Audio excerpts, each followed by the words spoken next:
Welcome to the Evidence from the Field series.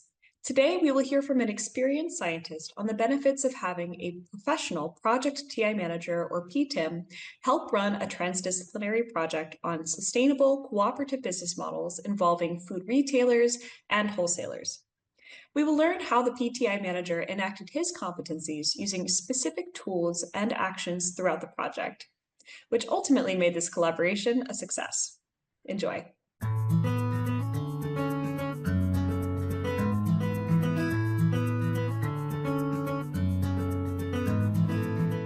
Hello, my name is Sophia McRae, and I am working as a research associate for the Humboldt Professorship for Sustainable Food Economy at the University of Freiburg. Generally, I carry multiple roles in the transdisciplinary projects I'm involved in. I have responsibilities as a researcher, as a project TIM, as a coordinator, and sometimes even a consultant for our practice partners. This has resulted in unsustainable workloads for myself and sometimes in confusion from my partners as to what I am and, importantly, am not responsible for. However, in one of my projects, this was different. The TIM role was carried out by a consultant who was skilled in group moderation and organizational development. This allowed me to fully engage as a researcher because the consultant took on much of the managerial and organizational tasks I would have otherwise been more involved in. This included organizing and facilitating workshops between our research team and our practice partners, summarizing and sharing those results of our meetings, and ensuring that our project could achieve its goals on time. I want to tell you this story because I feel it illustrates a case of transdisciplinary collaboration that really benefited from having a dedicated and professionally trained interface manager. This was also a pivotal moment for me as a researcher to fully realize the benefit of having a TI manager in leadership of transdisciplinary projects. Our project focused on developing the organic retail sector through fostering cooperative business models in regional, small, and medium-sized organic stores.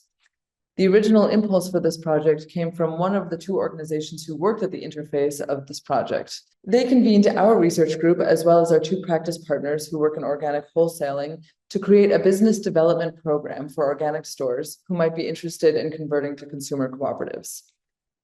They also hired an external consultant who would help us build this program through a series of 3 workshops. In our first workshop, we collectively defined the problem we wanted to address, which in this case was the weaknesses in the organic retail market and the opportunity to scale cooperative business models. We also established our common goal for this collaboration, which was the prototype of a program that would build out the resilience of these businesses. In our second workshop, we identified the cornerstones of the cooperative business development program and defined support functions we would need for such a program. And finally, in our last workshop, we finalized our details of the program and developed a plan for funding a pilot project. Through these 3 workshops, we created a number of outputs. One of them was our process map, which detailed all of the activities of our program. We also created a set of decision support tools for organic retailers, including a typology of different cooperative business models, a financial planning tool for membership-based financing schemes, and a decision tree for building individualized cooperative business models. Our last output was that we developed a pitch for organic retailers to participate in the program, which was incredibly useful in recruiting businesses. As you'll see, these products became true boundary objects in our program. Developing such a program within such a short, concentrated time span was quite a challenge, and the workshops therefore needed to be thoughtfully prepared, moderated, and processed afterward in order to keep us on track. On the one hand, our research team was able to provide empirical evidence and conceptual models for cooperative food businesses, while the wholesalers offered strategic insight into the state of the sector and how they could expand their consulting services for their partners in organic retail. Our discussions became winding and nuanced and very dense. Luckily, we had our project TIM. The TI manager understood how our different perspectives were in fact complementary to one another, taking empirical and conceptual models from our team and helping us apply them to the context in which our wholesalers work.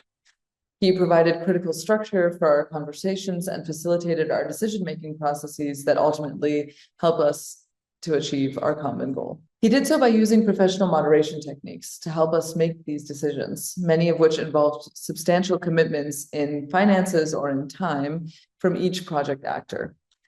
While he understood the content of our discussions, his expertise in process development was particularly helpful. Importantly, he was not just a moderator.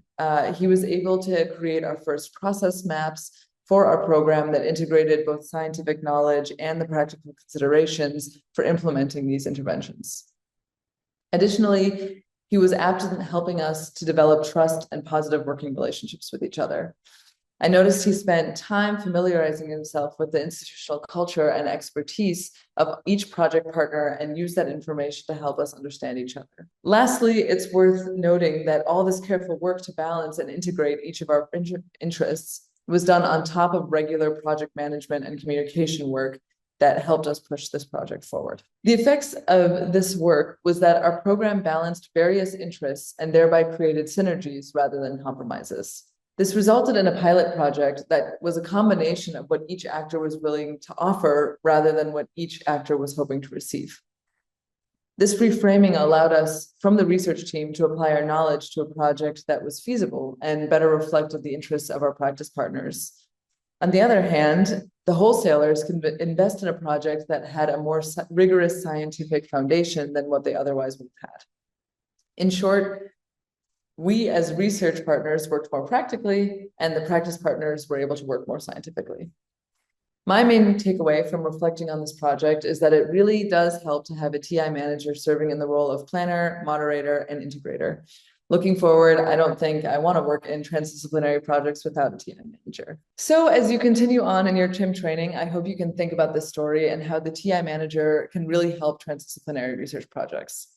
In this case, it was by providing the structure and the professional moderation for everyone to input their knowledge.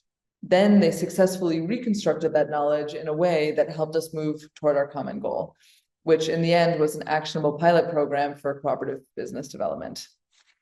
Thank you for watching. Thank you, Sophia, for that inspiring case study. In this story, we learned about a private consultant serving as a project TI manager.